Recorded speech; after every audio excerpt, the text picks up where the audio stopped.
Good afternoon. Today I'm going to show you 3 types of illusions, and I'm going to try and convince you that they have some relevance to your everyday life. So believe it or not, this is actually all 3. It's going to start simple. And if you have your phone on you, could you just take a quick picture of the stage? So using the phones like this is quite interesting because if you survey the general population, most people will agree that memory perception works a lot like a recorder or a camera. The truth is significantly weirder. Let me show you. Okay, so I've taken this away. Don't look at your phones, no cheating. But what I want you to do is try and repaint that image in your mind's eye. First thing people see is some text. A lot of times people also see some shapes, seeing some nods. Let's go more specific. The text reads Lund in the spring, and the shapes might include 2 triangles. Yeah? So here's where it gets weird. The last 2 things I said, not true. Break it down. Start with the text. This doesn't actually read Lund in the spring. There's an extra word there. All right? A lot of times people won't detect that the first time they see it, but it's really interesting, right? Because it's not a quicker than the eye situation. That word was up there for several seconds. Those are big letters. It wasn't physically hard to see, but your expectations about how that phrase ought to go can actually make you functionally blind to those letters. Next up, kind of the opposite, seeing things that aren't there. Let's talk about these 2 triangles. It really looks like there are 2 triangles, but if I kind of break it down a little bit, you can see that it's really just a collection of V's and Pac-Man shapes. But when you put them together,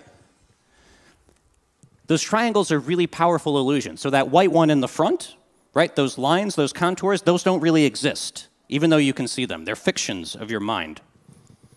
So the next thing is a little bit of a cheat. This is the illusion of metacognition. Sounds fancy, not too bad. Metacognition refers to thinking about thinking.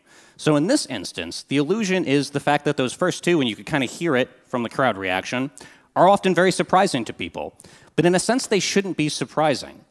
These reveal pretty fundamental mechanisms of how you see and remember the world around you. But there's a mismatch between how people think their minds ought to work and how they actually work. So that is an illusion of metacognition.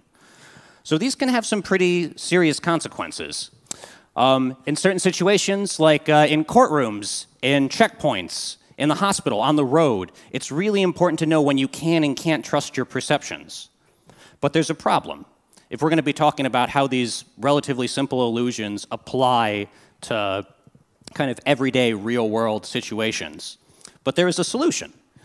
And the solution, believe it or not, is magic. Yeah.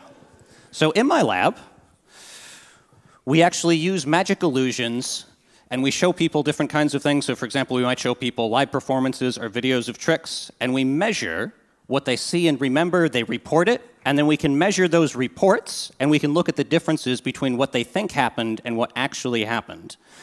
So like I said, I use magic tricks in laboratory settings to design different kinds of experimental psychological research.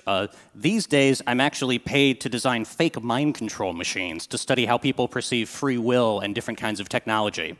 A couple of bonus features baked in here. I mentioned this is all relevant off the screen. Some of you might think that I'm wearing glasses. These are in fact just empty frames, but maybe you hallucinated the glint of light off a lens. And finally, some of you may have failed to notice that I'm now wearing a different t-shirt than the one I was wearing at the start of the talk. If you don't believe me, check your phones. And thank you very much for your attention.